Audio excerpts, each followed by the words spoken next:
Morning सुबह सुबह जा रहे हैं हम धर्मशाला। कल थोड़ी तबीयत खराब थी तो I am feeling better.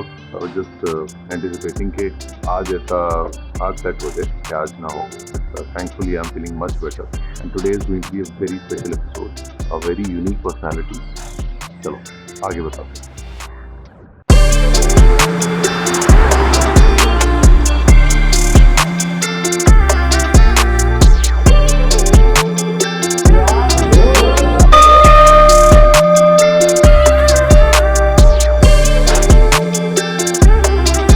Last year Diwali वाले दिन आया था यहाँ पे, दोबारा बुलाया था वहाँ ने।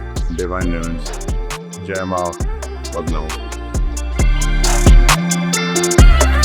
तो तुम कैसा लगा? बढ़िया सर।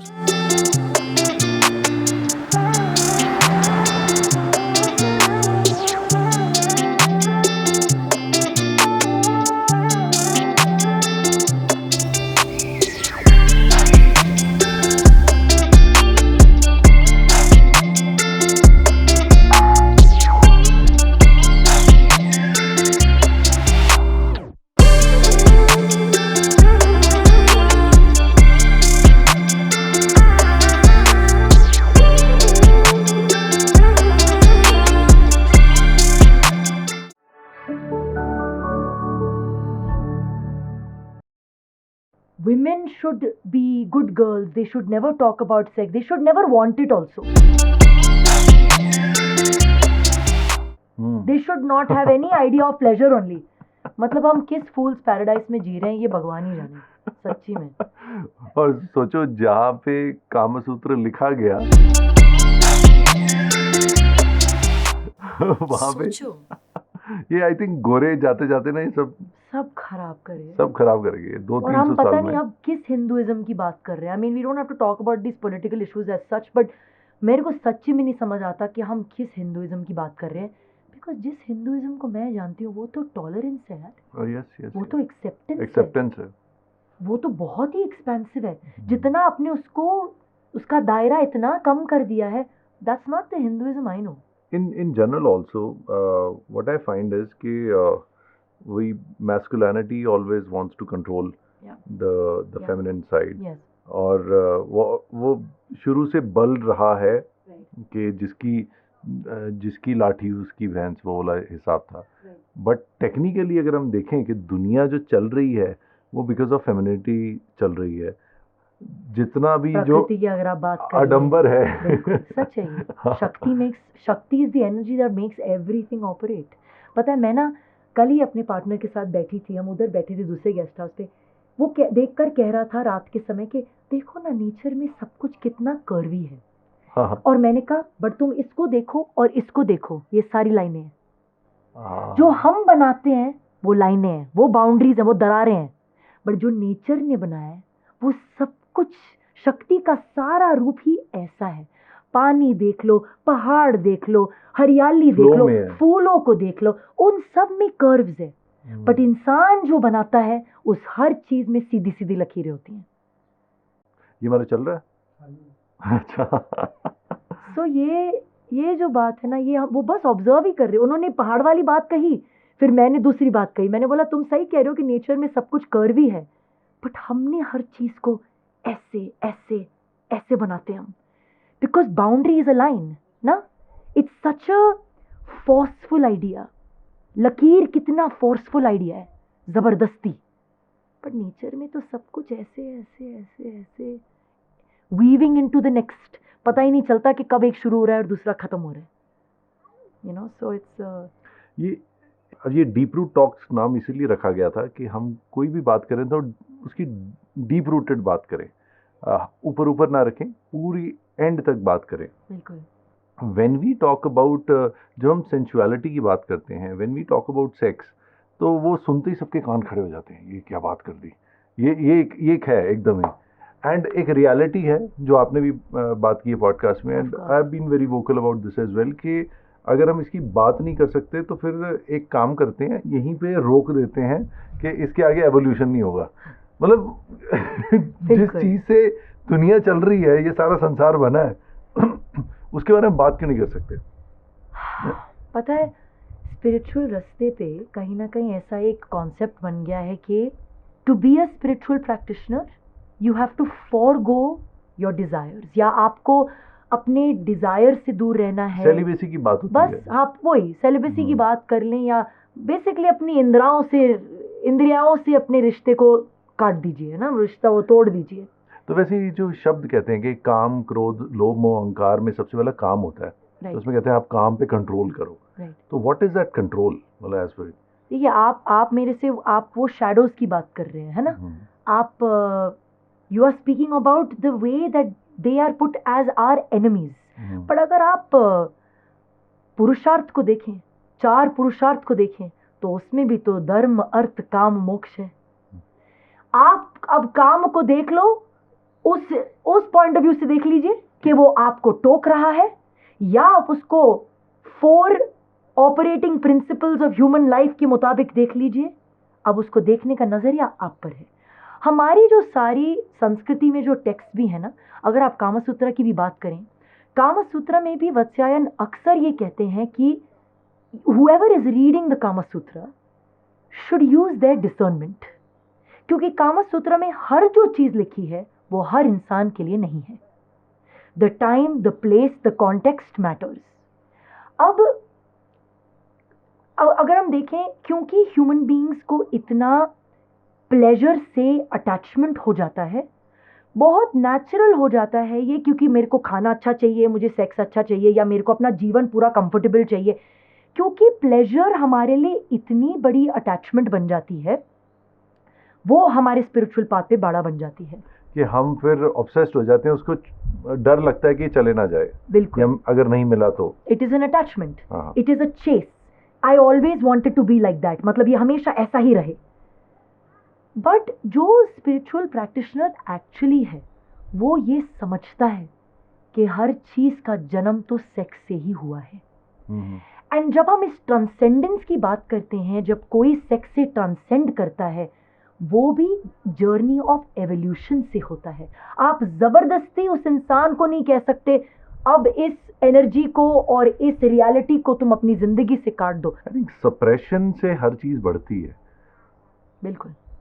अब इसी पॉइंट पे तो एक तरह से हमने अनऑफिशियली तो कब से पॉडकास्ट शुरू किया हुआ है, officially welcome to the deep root talks. Thank you.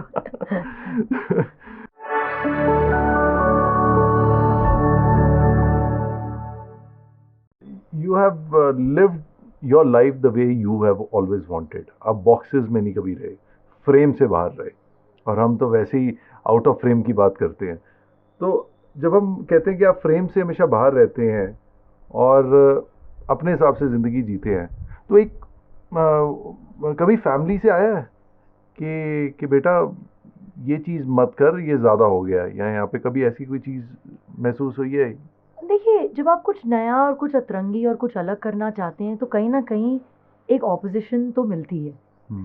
वो चाहे I am very blessed to be born in a very loving family, but जब माँ बाप को वो बात नहीं समझ आती है कि आप क्या करना चाह रहे हो, they are not able to understand it properly, वो ऑपोजिशन तो आपको मिलती है।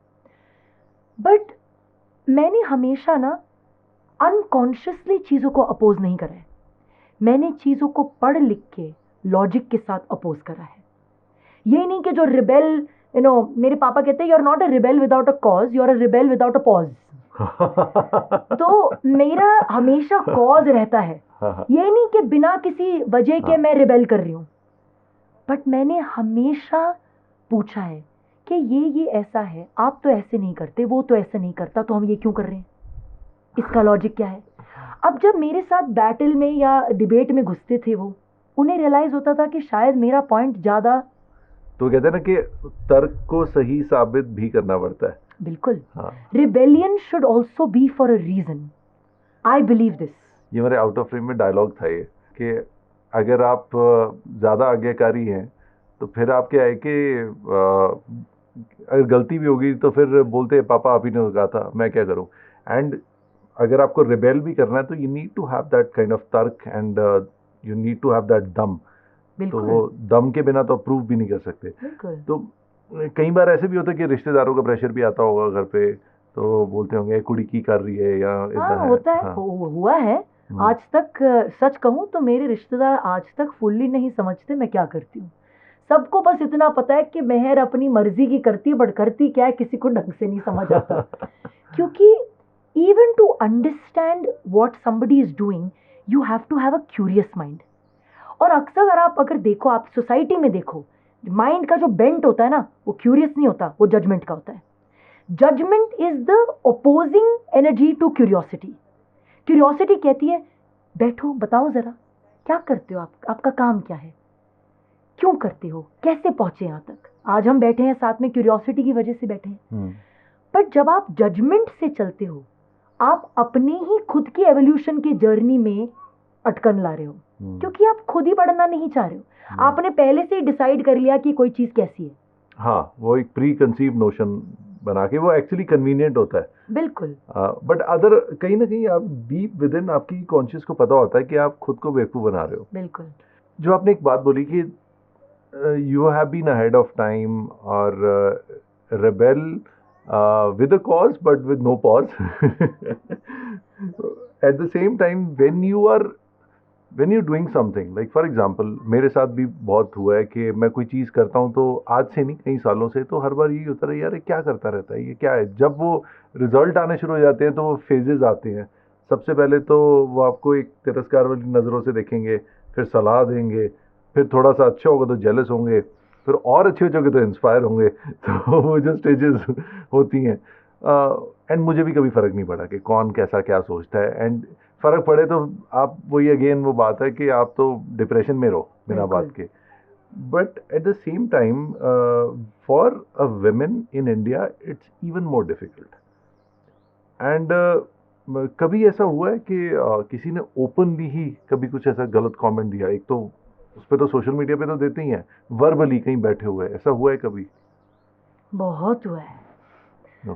मुझे ऐसा लगता है कि लोग औरत की बॉडी पे, उसकी शक्ल पे, उसके लाइफ चॉइसेस पे, उसके पेरेंटिंग स्टाइल पे, वो किसको चुनती है एज अ लाइफ पार्टनर या नहीं चुनती है, शादी करती है, डिवोर्स करती है, हर समय पर कोई कुछ ना कुछ जजमेंट पास करने के लिए होता है, हर समय पर। अब चाहे वो आपको फिजिकली बोलें, चाहे वो आपको ऑनलाइन बोलें। So there have been so many situations, and I think I've dealt with every situation differently. Sometimes it's a witty answer, sometimes it's silence, sometimes I can't be bothered, sometimes I rebel and really show them their place. I think that each time it's been a different way of reacting to it. But being a practitioner, a spiritual practitioner, a follower of Buddha Dharma, one thing I've understood is that जितनी आसानी से लोग बोलते हैं उतनी आसानी से लोग भूलते हैं। People, खासकर in today's world, have the memory and the attention span of a goldfish. So one day they will say something negative to you, the next day they're lifting you up. And because I've seen this happen so many times, I feel like more than mastering dance or movement or embodiment, I have mastered the art of not giving a damn. सच कहूँ तो मेरे को अगर actually पैसे देने ना किसी को, मैं उनको सिखा सकती हूँ the art of not giving a damn. This should really be my career, because these are just waves. So अभी हम देखें जैसे समय रैना है, पहले उसके पीछे पड़ गए थे, अब उसका ऐसा भूल गए, अब फिर अरे किसके साथ नहीं हुआ है। हाँ। मैंने ऐसी चीजें देखी हैं। विराट कोहली अगर ढंग से खेले ना तो गलती उसकी बीवी की है। I mean what nonsense, it is such illogical. People say the most illogical things. And इसीलिए आपकी खुद की मेंटल प्रोसेस, आइडियोलॉजी, माइंडसेट बहुत जरूरी है। एक सेंस ऑफ इंडिविजुएशन बहुत जरूरी है। जितना भेड़ चाल में चलोगे उतना जब खाई के नीचे भेड़ गिरेंगे आप भी गिरोगे। But you have to make your own mental path. Career वो सब तो बाद में आता है, रिलेशनशिप्स, करियर। अपने मेंटल पाथ को पहले सॉलिडिफाई करिए और समझिए कि आप क्या चाहते हो, आप क्या करना चाहते हो, आप कौन हो। ऐसे होता है कि कोई कुछ भी कह देगा और आप मान लोगे उनकी बात। You've seen the peak of stardom. You are the person जिसने इंडिया में बेली डांस को पॉपुलराइज किया, हर घर में बेली डांस पहुंचा। इंडियाज गॉट टैलेंट से you got that limelight, and as we were discussing off camera कि आप पूरी दुनिया घूमे हो, और in a way the kind of exposure you have had, और आपको मतलब प्रॉपर सड़कों पे लोग घेर लेते थे कि टू गेट एन ऑटोग्राफ और to get a picture. You have seen that to that. एक होता है कि जिसने नहीं देखा और वो ये बात कर रहा हो, and today you are here. आप इतनी प्यारी जगह में अभी आप यहाँ बैठे हैं। ऑनेस्टली टेलिंग, मैं बहुत घूमता हूँ, रैंडम घूमता हूँ, मैंने ऐसा टेरेन नहीं देखा। धर्मशाला के पास ऐसी जगह थी, मुझे नहीं पता था। Why and thanks to you and thanks to my team that मैं यहाँ आ पाया और ये हम बात कर पा रहे हैं। अब इस पॉइंट पे ये जो पूरा ट्रांसफॉर्मेशन आपका हुआ है, इस ट्रांसफॉर्मेशन में इज देयर एनीथिंग, वैसे मुझे पता आपका क्या आंसर होगा, you want to change in the journey? आपको पता है मेरा आंसर क्या होगा? एक चीज मैं शायद बदलती। अगर मुझे पहले से self compassion and compassion for others का अनुभव होता ना, थोड़ा जल्दी, तो शायद मैं चीजों को और विनम्रता से कर पाती। बट मेरी जर्नी में ना अग्रेशन और जैसे कि मैंने कहा रिबेलियन का बड़ा हिस्सा रहा है। हर मोड़ पे ऐसा लगा कि अपने सच के लिए झगड़ा करना पड़ रहा है, जो ठीक है, कहीं ना कहीं उस तराश दिया, उस जंग ने तराश दिया। बट काश ये करुणा की भाषा थोड़ा पहले आती, काश कोई समझा देता ये कि और तरीका है ये करने का, इतना अंदर गुस्सा लेकर करने की कोई जरूरत नहीं है। पर था, बहुत समय तक था, लोगों पर, सोसाइटी पर, आदमियों पर बहुत गुस्सा था। And Buddha Dhamma has helped you? Yes, drastically. Just the main teaching which I have immersed myself and embodied completely, nothing is permanent. Nothing. Impermanence is the only permanent thing. मेरे लिए ना ये जो हकीकत है खुदा से भी ऊपर है कि सब कुछ बदलता है। और जब ये अगर ये पहले समझ आता ना, तो चीजों को ऐसे पकड़ के नहीं रहती मैं, है ना, ऐसा फील नहीं होता कि I need to fight for this thing. ऐसा लगता कि ठीक है, नहीं चल रहा तो नहीं चल रहा, नहीं हो रहा तो नहीं हो रहा। और जब फर्स्ट टाइम आपने ये महसूस किया, करुणा का जो भाव आपने महसूस किया, और तो व्हाट वर योर इमोशंस, और जब ये ट्रांसफॉर्मेशन एकदम महसूस किया? आई थिंक मुझे ये ट्रांसफॉर्मेशन 10 साल पहले फिजिकल लेवल पे एक्सपीरियंस हुआ। पहले मुझे मेरी आदतें बदलने लग गई थी। मैं सेम खाना नहीं खाना चाह रही थी, मैं सेम तरीके से जीना नहीं चाह रही थी।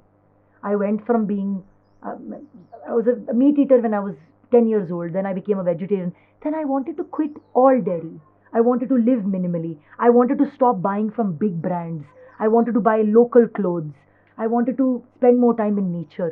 तो कहीं ना ये एक फिजिकल काफ़ी 3D रेल्म में ये एक्सपीरियंस होने लगा पहले कि कुछ बदलाव आ रहा है, और ये खुद ब खुद आदतों में होने लग गया पहले। जैसे I see your place over here, आपने बिल्कुल मिनिमल रखा है यहाँ पे, और प्लस आपने कोशिश की है कि नेचर को मैक्सिमम यूटिलाइज करने के लिए। जैसे फॉर एग्जांपल नीचे जो फ्लोर है वो ठंडा कैसे रहे, छत कैसी ठंडी रहे, बैठने की जगह।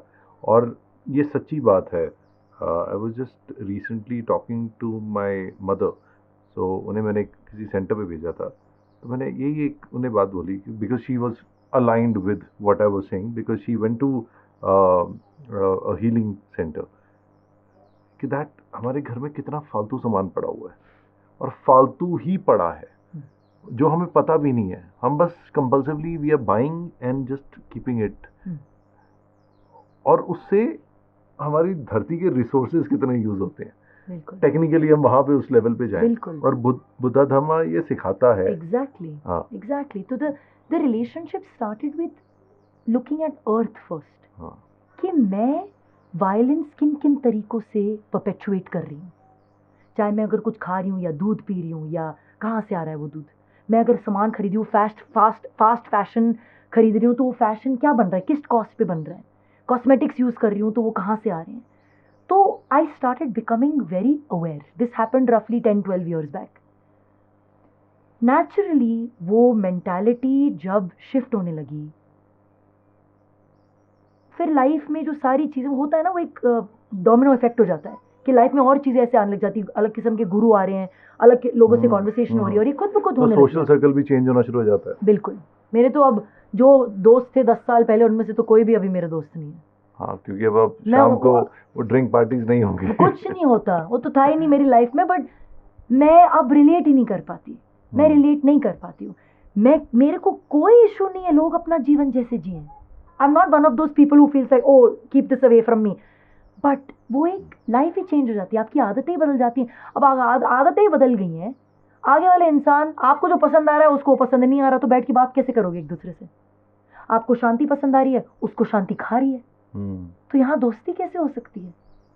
यहाँ एक्सेप्टेंस हो सकती है, बट दोस्ती का भाव तो वहां होगा जहां पर दोनों शांति का मजा ले सकते हैं। ये जो बर्ड्स की आवाज आ रही है, कितनी चॉपिंग, कितनी प्यारी है।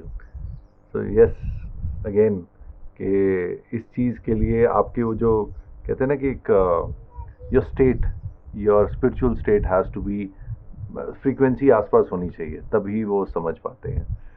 Very interesting conversation we are having and I was expecting कि होगी, पर और बढ़िया जा रही है। एम्बॉडीमेंट के ऊपर बात करेंगे, because people talk about disembodiment मोर।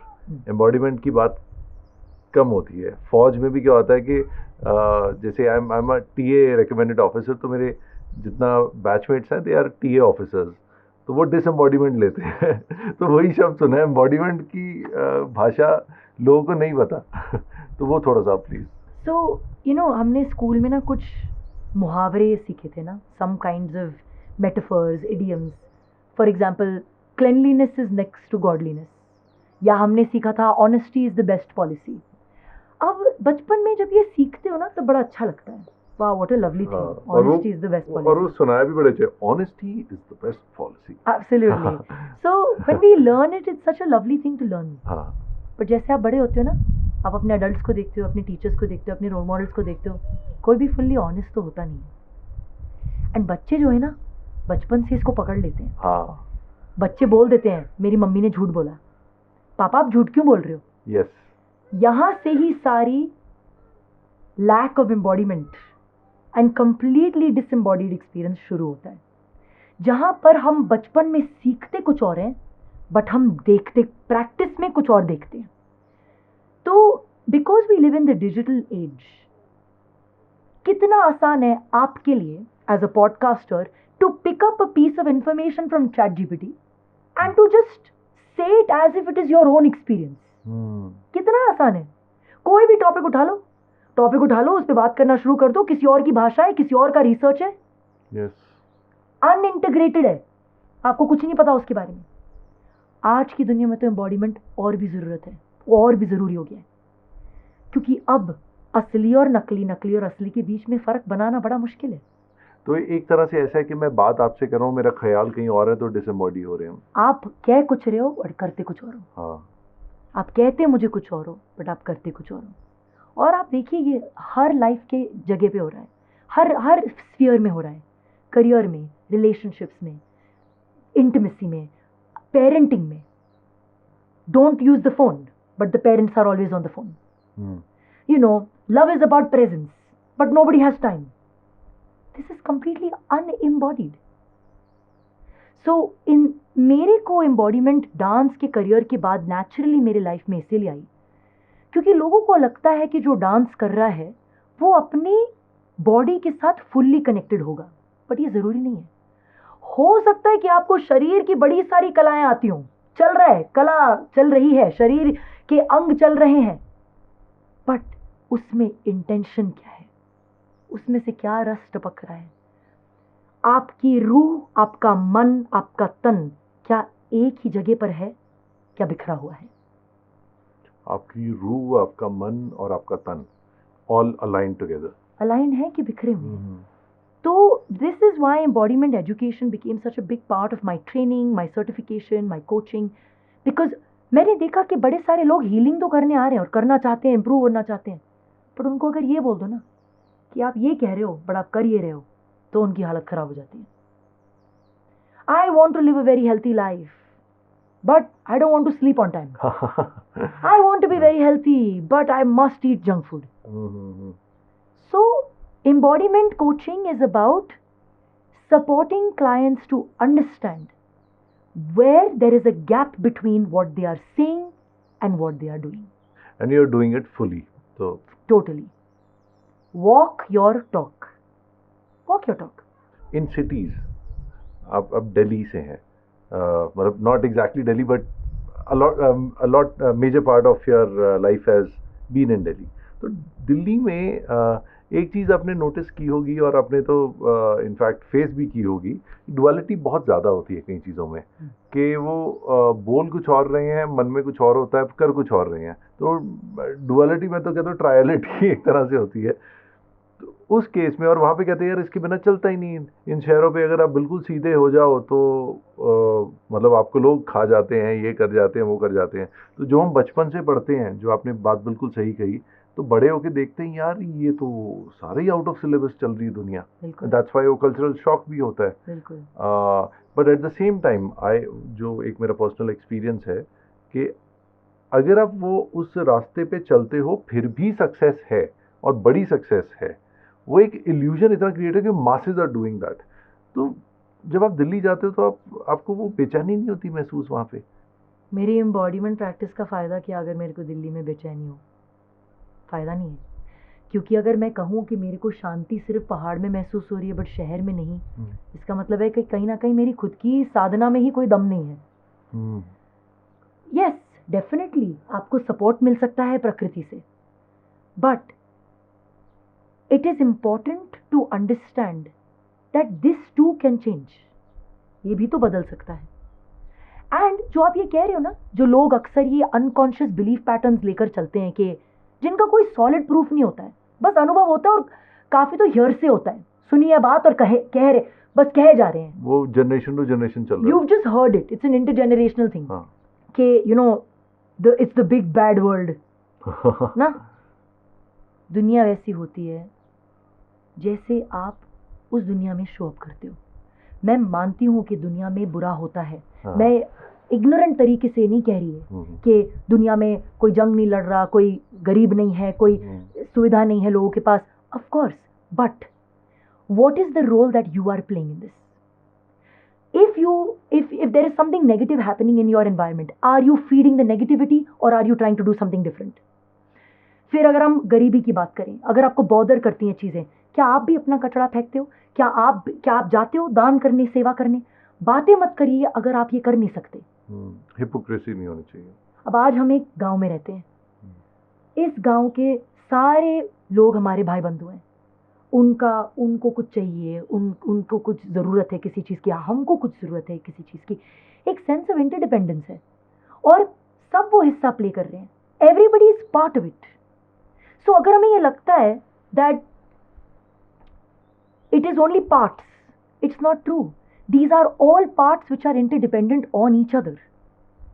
तो जब आप ये समझ जाएं कि मेरी भावना, मैं कैसा सोचती हूँ, मैं जो कर्म करती हूँ, उसका रिएक्शन सिर्फ मुझ पे नहीं, मेरे आगे पीछे हर चीज़ पर होता है।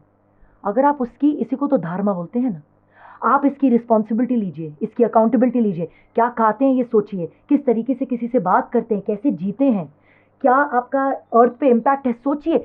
मैं नहीं कह रही हूँ कि हम में से सब परफेक्टली कर लेंगे, मुझसे भी कई गलतियाँ होती हैं। But we have to become aware because this is our planet, this is our home, these are our people, these are our animals. तो we have a lot to do in terms of हम कितना कर सकते हैं। But ये जो belief systems है ना, ये बस बिलीफ सिस्टम्स हैं। जिन तरीके से इनको अनकॉन्शियसली आपने ग्रो करा है, उसी तरीके से आप एक कॉन्शियस बिलीफ सिस्टम को भी ग्रो कर सकते हैं। तो वही होता है, भीड़ से निकलना जरूरी है हमें। पहले तो भीड़ से निकल के रीजन करें, ये मैं क्यों कर रहा हूँ, ये क्यों चल रहा हूँ, ये क्या है, ये ज़रूरत है इसकी, मतलब एक सवाल करना और बार बार सवाल करना। बिल्कुल तो हमें क्या होता है कि जो ज़्यादा सवाल भी करता है ना उसको कहते हैं बैठ जा, बिल्कुल तो वो फिर बंदा कहता है यार ये शायद गलत है सवाल करना। तो वो एक कंडीशनिंग वैसी चलती रहती है। यू राइट के फिर वो फाइट करके किसी का निकलना झगड़ना पड़ता पड़ता है। एंड यू नो मैं तो कहती हूँ भीड़ भी नहीं छोड़नी, भीड़ बदलनी है। हाँ, भीड़ बदलनी, ओह दिस इज नाइस, भीड़ बदलनी है। आपने ना एक जगह अटक नहीं जाना। You don't want to get stuck in one place, in one mentality. The only way you make evolution is when you keep expanding your mind, and that happens by changing bheed. Yes, You have to learn from different people, learn from different experiences. You know, तो भीड़ को छोड़ना नहीं है, भीड़ बदलनी है। भीड़ बदलनी है।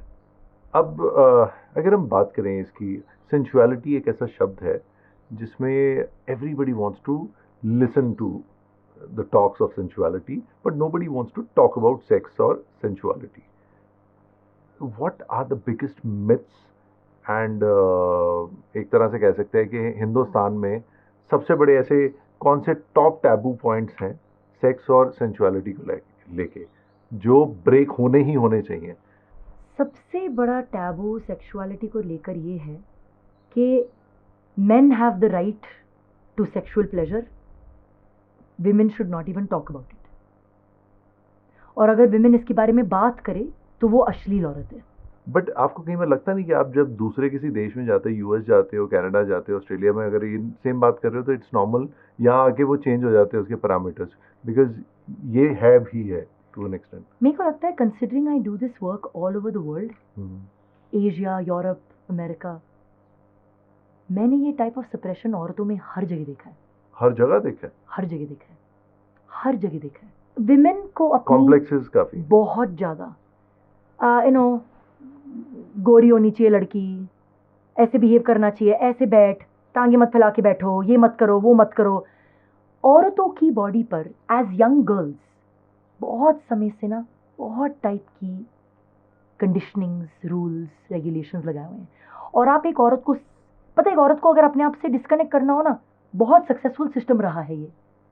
उसको बस ये बिलीव करा दो कि उसका शरीर ही पूरा बेकार है और वो पूरी मूर्त ही उसकी गंदी है। She is an object of somebody else's sexual fantasy and her self, her existence is dirty. आप ये ही इसी तरीके से बड़े सक्सेसफुली एक औरत को अपने शरीर से डिस्कनेक्ट कर दोगे। तो ये इसकी पॉर्न एक बहुत बड़ी वजह है इसकी। Definitely porn has a very big part two play, because porn कहीं ना कहीं क्या करता है कि एक तो आपको डिसेंसिटाइज करता है कि नेचुरली अब जो औरत है वो आपके प्लेजर का एक आइटम या एक ऑब्जेक्ट है।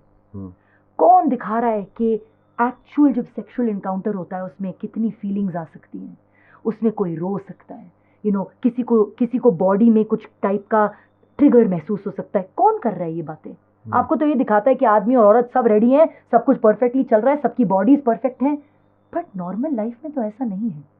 लाइफ के सिनेरियो कई बार मैंने खुद देखा है, हमें वो परफेक्शन का इतना ज़्यादा वो कर दिया है कि अगर कोई लड़की या कोई लड़का भी किसी को उस हिसाब से देख ले तो एकदम होता है वो एक कॉम्प्लेक्स आ जाता है, इन्फीरियोरिटी सा, कि नहीं यार मुझे ऐसा लग रहा है, जब तक ऐसा नहीं लगूंगा तब तक लोग मुझे देखेंगे नहीं, तब तक मेरी लाइफ पूरी नहीं होगी।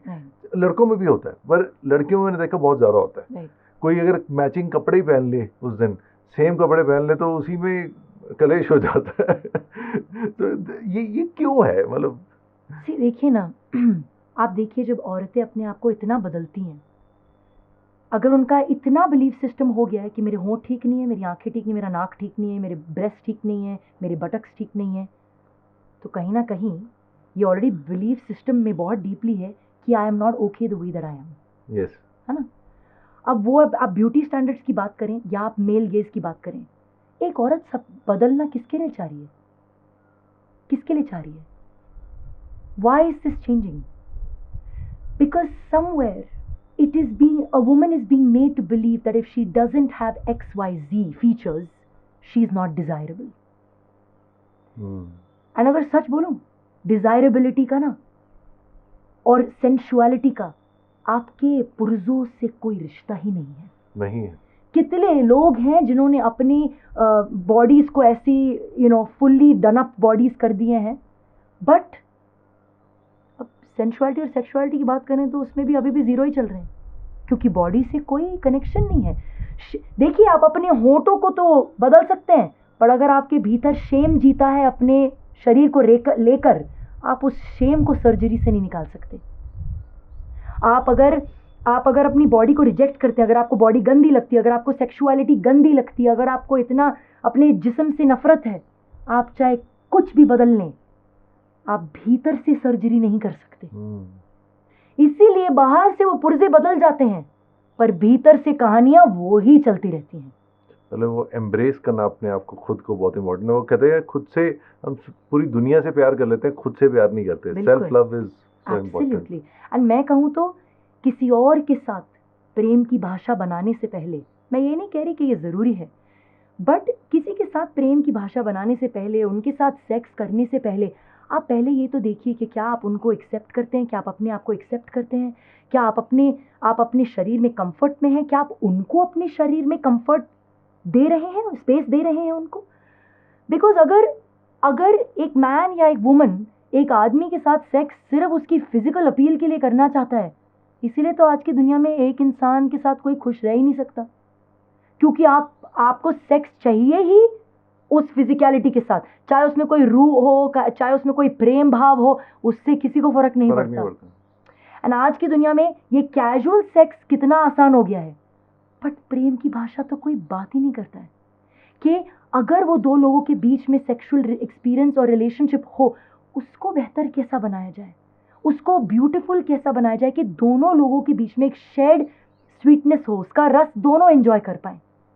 ये किसी रीजन के लिए तो है ना कि हमारी शरीर में प्लेजर है, कि हम क्यों प्लेजर महसूस कर सकते हैं, हम क्यों आनंद ले सकते हैं। अब उस आनंद को अनकॉन्शियस से कॉन्शियस बनाना है कि कैसे दो लोग प्रेम के भाव को साथ में एक्सपीरियंस कर सकें। This is the main thing. And coming back to this, जैसे आज की डेट में, वैसे शुरुआत से चलता रहा, पर आजकल जैसे वन नाइट स्टैंड्स है, सिचुएशनशिप, ऐसी चीज़ें हैं, मल्टीपल पार्टनर्स बहुत कॉमन हो गया है। तो इसका हमारी स्पिरिचुअल हेल्थ पे क्या असर पड़ता है? देखिए, ये भी डिपेंड करता है कि आप किस फ्रीक्वेंसी से ऑपरेट करते हैं। हमने ये बहुत सुना है गुरुओं से, टीचर्स से, स्पिरिचुअल प्रैक्टिशनर से, कि आप जितने बॉन्ड्स बनाते हैं लोगों के साथ, उतना ही कार्मिक एंटेंगलमेंट होती है लोगों के साथ, और वो सिस्टम से रिलीज होने में टाइम लगता है।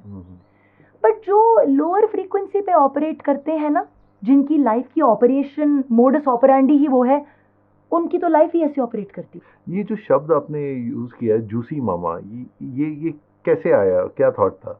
मैं काफी समय तक, मेरे डांस स्कूल का नाम था बंजारा स्कूल ऑफ डांस। हाँ जी। क्योंकि जब मैंने ये नाम रखा था, मैं हमेशा से सोचती थी कि मैं एक जिप्सी हूँ, और मैं सोचती थी कि हर कलाकार एक जिप्सी की तरह है, क्योंकि वो हर कलाकार कुछ ढूंढ रहा है, हर कलाकार एक बंजारा है। हाँ। अब मेरी ना बंजारे होने की जर्नी खत्म, क्योंकि मुझे रस मिल चुका है। So that transition from Banjaran to Juicy Mama is that now I truly am not seeking anything anymore. I am now living in the sweet juice of what I have already discovered now. So for me, for people they can take it in many different ways, obviously. But for me, Juicy Mama is that I enjoy being in this place of being the mother of my own juices. I enjoy being the creator of my own juices. मैं अपने खुद का रस बना रही हूँ भीतर से, और अपने खुद का रस वापस पी रही हूँ। I am enjoying this. ये बहुत इम्पोर्टेंट था मेरे लिए, क्योंकि लोगों तक ना सही मैसेज पहुंचना बहुत ज़रूरी है। बिल्कुल। मुझे जब मैंने पहली बार जब पढ़ा था, तो 10 तरह के थॉट्स आ रहे थे। फिर मैंने जब आपकी वीडियोस देखी तो फिल्टर आउट होकर 2-3 पे रह गया। पर जब अब मैंने आपसे बात की तो फिल्टर आउट बिल्कुल प्रिसाइज, बिल्कुल जैसे क्लैरिटी में। A lot of people would want this clarity as well, क्योंकि जो रस हमारे अंदर ही भरा है, हमें खुद पीना ज़रूरी है। बिल्कुल। और वो कहते हैं ना, जो आनंद ही आनंद है। बिल्कुल। और मेरा अब आनंद ना, बाहर कुछ खराब हो रहा हो या ठीक चल रहा हो, उस पर निर्भर ही नहीं। अब I am always enjoying my life. कोई गाली दे या कोई अच्छा बोले, मेरे को दोनों चीज़ों से कोई फर्क नहीं पड़ता है। I am here to enjoy my existence. So that sweetness, जैसे आम का रस अपने खुद का होता है ना, मेरा रस मेरे खुद का है। माय वीटा स्लश पी लीजिए एक बारी इसी बात पे। वीटा स्लश हम अपनी ऐड खुद कर लेते हैं। Juicy Mama and Vita Slush collaboration. अरे yes, this is a great idea. ये आपने मतलब आई थिंक अब तक की बेस्ट ऐड बन गई है। वैसे ही आपने ऐसे तो पहले कभी पॉडकास्ट किया है कि ऐसी हम तो ऐसे बड़े शूट कर, मैं 3 दिन से सेंसुअलिटी का और इंटीमेसी का शूट कर रहे हैं, मैं और मेरे पार्टनर 3 दिन से। हमने हर किस्म, हमने पहाड़ों के साथ, जमीन पर, पानी में, हमने पूरे नेचर के साथ एक सेंसुअलिटी शूट किया। तो क्या होता क्या है उसमें, मतलब यू नो नेचर से ज़्यादा सेंसुअल कुछ है नहीं। हाँ, अगर आप कभी नेचर में एक्चुअली देखें, पेड़ जैसे चलते हैं, पानी जैसे चलता है, धरती के साथ जो कनेक्शन फील होता है, फूलों की जो सुगंध होती है, अर्थ मदर नेचर से ज़्यादा सेंसुअल तो कुछ है ही नहीं। मैं तो बस एक एक्टिंग ही कर सकती हूँ सेंसुअलिटी की, सच बोलूँ तो, क्योंकि this is the teacher. Nature is in so much flow. और आप मानेंगे नहीं, सेंसुअलिटी का जो रूट लैटिन वर्ड है ना, उसका मतलब पता है क्या है? टू फील, महसूस करना। उसका मतलब ये नहीं है कि किसी के साथ कुछ करना, उसका मतलब है टू फील। अब जब मैं पहाड़ों के साथ हिलती हूँ, या मैं पानी में नाचती हूँ, या मैं I take in the smell of flowers, something is happening to me. मेरे अनुभव में कुछ बदल रहा है। उसके साथ मैं अगर हूँ नेचुरली, तो मैं भी सेंसुअल बन जाती हूँ, क्योंकि मैं उस प्रकृति के साथ नेचुरली हूँ। अब कोई मुझे नहीं बोल रहा ये नहीं करो, अरे कैसे नाच रही हो। पेड़ों को कोई बोलता है जब वो अलग अलग तरीके से झूमते हैं, कोई पूछता है पेड़ों से तुम्हें इस तरीके से झूमना अलाउड नहीं है, तो मुझे क्यों बोला जाता है ये कि मैं झूम नहीं सकती जैसे मुझे झूमना है? आपने क्यों बना दिया है मेरे अंग में अलग अलग जगहों को गंदा, कि ये नहीं हिल सकता, ये नहीं हिल सकता, ये नहीं हिल सकता, ये नहीं हिल सकता? क्यों? ये किसने बनाया है? I reject this. I reject this. So for me, spending time in nature is a reminder of my natural sensuality. इसमें कोई फोर्स नहीं करना, इसमें कोई लॉन्जरे नहीं पहनना, इसमें कोई रेड लिपस्टिक लगाने की कोई जरूरत नहीं है। कर सकती हूँ अगर मैं चाहूँ तो, बट आप एकदम नेचुरल रह के सेंसुअल रह सकते हो, इंजॉय कर सकते हो कंप्लीटली अपने आप को। मेरी वो एंजॉयमेंट के लिए लोगों का ऐसा हो गया कि अब जब तक दारू नहीं है, सिगरेट नहीं है, पार्टी नहीं है, मूवी नहीं देख रहे, तब तक एंजॉयमेंट नहीं है। मेरा एंजॉयमेंट इस घास में रोली पोली करने से आ जाता है मेरे को। This is actually a very important message as well for everyone कि हम क्या है कि लाइफ को बिना बात के उलझाते हैं। है चीज़ें बहुत आसान है, बिल्कुल। और सेंसुअलिटी के जैसे आपने मतलब बताया कि to feel that we need to feel life every moment, कि हर समय हम जी रहे हैं, और ये everything is life, everything around us is life. Absolutely. मतलब मैं ये सोच के भी मेरे अंदर वो हैरानियत खत्म नहीं होती। मैं ये सोच के भी मुझे फील होता है कि हम अपने आप से क्या इतना दूर जा चुके हैं कि हमारे लिए नाचना, गाना, प्रेम करना गंदा हो गया है। बट मॉल में जाना, ब्रांड्स खरीदते रहना, नई गाड़ी, नया बैग, ये नॉर्मल हो गया। कैसे कैसे? How did this even happen? So you know, I am connected to nature. When especially a woman free flowing है, belly dance कर रही है, या sensuality पे बात कर रही है, तो लोगों का नोशन बन जाता है यार अवेलेबल है। मतलब वो एक टिपिकल जो एक स्पेशली नॉर्थ का जो माइंडसेट है ना, तो उस पे कर जाता है। बिल्कुल। And this needs to change. Of course it needs to change. क्योंकि मैं कह रही हूँ ना, जब कोई ये सोचता है कि दूसरा इंसान नाचने की वजह से या सेंसुअलिटी के बारे में बात करने की वजह से अवेलेबल है, मैंने जैसा कहा, वो मेरी मेंटालिटी नहीं दिखा रहा है, उनकी मेंटालिटी दिखा रहा है। पहली बात तो मैं कोई चीज़ हूँ आपके मज़े के लिए कि आप उसको यूज़ कर पाओ? किसी इंसान को हम इस तरीके से देख कैसे सकते हैं? इस एरिया में भी अगर हम सोचें, अगर आप ओपनली किसी गांव वाले से भी इस बारे में बात करेंगे, तो कहीं ना कहीं हा करके निकल जाते हैं। तो ये आता है, और अंदर से सभी वही सोच रहे हैं। थॉट बैक, खासकर लड़कों के तो माइंड में वही maximum most of the time चल रहा है। लड़कियों के भी होगा, पर वो उनके गिल्ट की वजह से बाहर नहीं निकालते होंगे क्योंकि वो गिल्ट दिया शर्म हुआ है। हया। But at the same time, we have the largest population in the world. Yes. So technically हम अंदर से हिपोक्रिट्स हैं। मतलब प्रोक्रिएट ही कर रहे हैं बस। और करना चाह रहे हैं, and it leads to a lot of crime as well. Of course. ऐसे ऐसे क्या बदलाव आ सकते हैं या लाए जा सकते हैं जिससे सटली ये एक हमारी फिर से सेक्स ऑब्सेस्ड या सेक्स टैबूड सोसाइटी से एक सेक्स को नॉर्मलाइज करने वाली सोसाइटी बन जाएगी जिसमें नॉर्मल है, हाँ, it's just a normal thing. हाँ, I mean that normalisation is such a key word ना, बट मुझे लगता है कुछ तरीके हैं जिससे ये हो सकता है धीरे धीरे। नंबर 1, मुझे लगता है घर पर माँ बाप के बीच में अगर प्रेम दिखे तो वो बच्चों के लिए नॉर्मलाइज हो जाता है कि वाह, mom and dad touch each other, mom and dad love each other, दे किस ईच अदर, दे हग ईच अदर। दूसरी बात यह है कि पेरेंट्स को कंफर्टेबली अपने बच्चों के साथ एक राइट टाइम पे, टीनेज इयर्स में, जब ये क्यूरियोसिटी होती है, व्हेन हार्मोन्स आर एजिंग, माँ बाप बने वो जो पहले बात करें बच्चों से, ना कि उनको पॉर्न से और दोस्तों से पता चले। मेरे हिसाब से वो भी एक हिस्सा होगा, बट माँ बाप बात करें। क्योंकि जब लड़कों के बीच में कोई मूवी सर्कुलेट होती है या कोई टॉपिक सर्कुलेट होता है, अगर एक भी लड़का हो जिसके पिता ने उससे बात करी और बोला हो, बेटा this is not the way it is, तुम्हें ये दिखेगा बट ये सब सच नहीं है, ये सिर्फ एक मूवी है, but this is how you treat women, don't see them like that. Even if one boy in his circle knows something differently, he can impact things differently. And of course there will always be peer pressure, but if more parents have these dialogues with their children, these things will change. फिर मुझे ये भी लगता है कि हमारे education system में तो खैर सेक्सुअल एजुकेशन के नाम पे तो धब्बा है, क्योंकि सेक्सुअल एजुकेशन में मैंस प्लेजर, वुमेन्स एनाटॉमी पे तो कोई फोकस ही नहीं है। वुमेन, आप मानेंगे नहीं, विमेन के रिप्रोडक्टिव और हेल्थ रिलेटेड इश्यूज पे जो रिसर्च आती है वो मेन के सेम इश्यूज पर 20, 30, 40 साल बाद आती है। आई मीन हमारे सैनिटरी नैपकिन्स में लेड है या हमारे क्लिटरस की कितनी नर्व एंडिंग्स है, ये अब आ रही है research. This is coming now because nobody care to do the research on our bodies. एक ऑर्गन है जहाँ से सारी सृष्टि बन रही है, उसको सबसे ज्यादा ऑर्गेनाइज करते हैं, इनफैक्ट चैप्टर भी स्किप कर दिया जाता है। बिल्कुल, आपको इतनी शर्म आती है, क्योंकि मेरे स्कूल का भी एक्सपीरियंस यही था।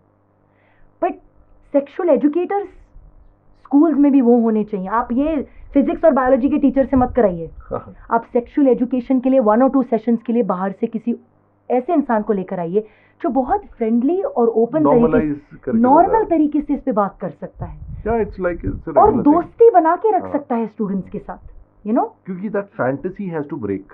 यस, ये बहुत फैंटासाइज हो चुका है, बिल्कुल, and this is actually wasting and ruining a lot of time. Yes, because you can't talk about it. So जिस चीज के बारे में आप नेचुरली सोचना गलत है, बोलना गलत है, करना गलत है, अब वो चीज तो सारा टाइम जहन में घूमती रहेगी, क्योंकि उसको देखिए, ये शक्ति है, एक sexual energy is a shakti, and shakti has to be expressed. India में अगर देखा जाए अभी तक आपके हिसाब से कौन सी ऐसी स्टेट है जहाँ पे सेक्स एजुकेशन अभी तक सबसे बेस्ट, मतलब कंपैरेटिवली सबसे बढ़िया है, और you find people are little sex is a little more normalised there? मैं अगर सच बोलूं तो when it comes to the openness in society between men and women, I have experienced the most openness in Northeast India.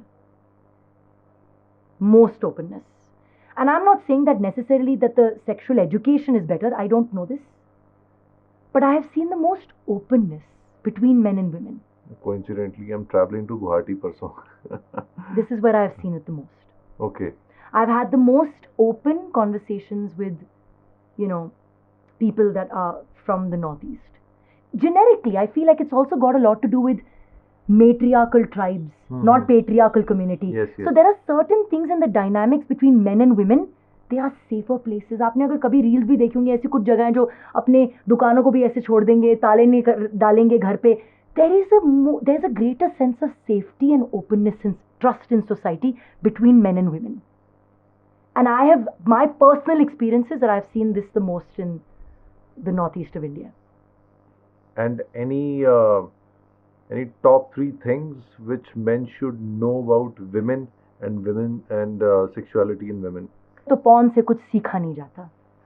सीखा कहाँ से जाता है? क्यूरियोसिटी से। जब एक आदमी एक औरत से, आदमी क्या करते हैं, वो ये जानने की, एक्टिंग करने की कोशिश करते हैं कि हमको तो एक औरत को प्लेजर करना आता है, हमको सब कुछ आता है। That's not the way you have good sexual experiences. वो तो सिर्फ आपके 5 मिनट का रिलीज हो गया, आप खुश हो।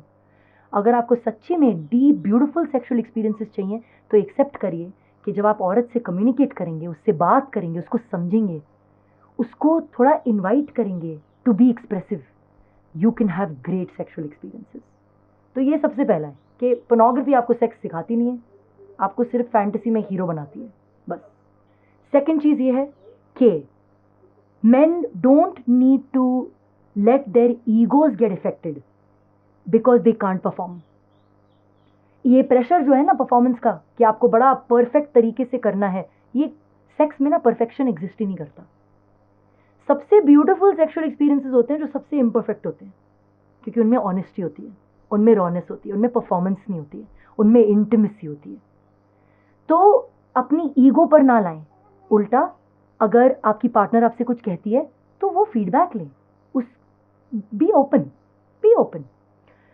थर्ड थिंग इज दैट सिर्फ अपने प्लेजर को प्रायोरिटाइज करके, ये ना भी सोच के कि whether the woman has had a climax, not had, did she enjoy, did she feel good, selfish ना रहिए।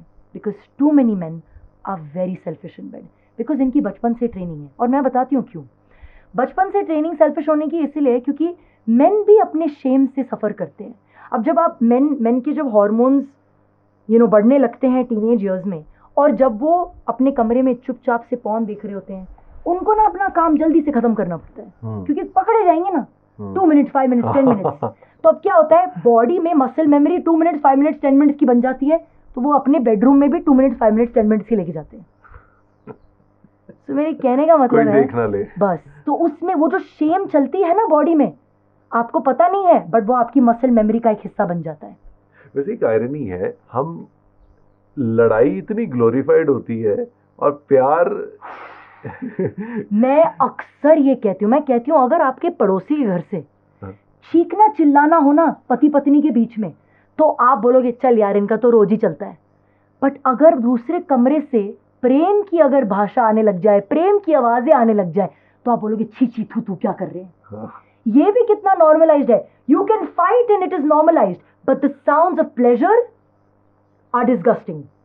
सो इसमें अगर हम जैसे बात करते हैं ना PDA, public display of affection, so ये मेरा टेक रहता है नॉर्मली कि हम अगर पब्लिकली अगर लड़ाई को इतना ग्लोरीफाइड कर देते हैं, रोड रेज को इतना वो कर देते हैं, this affection is actually a solution to not do that. But इसका भी बहुत गहरा हिस्सा है जो शायद आप नहीं देख रहे हो।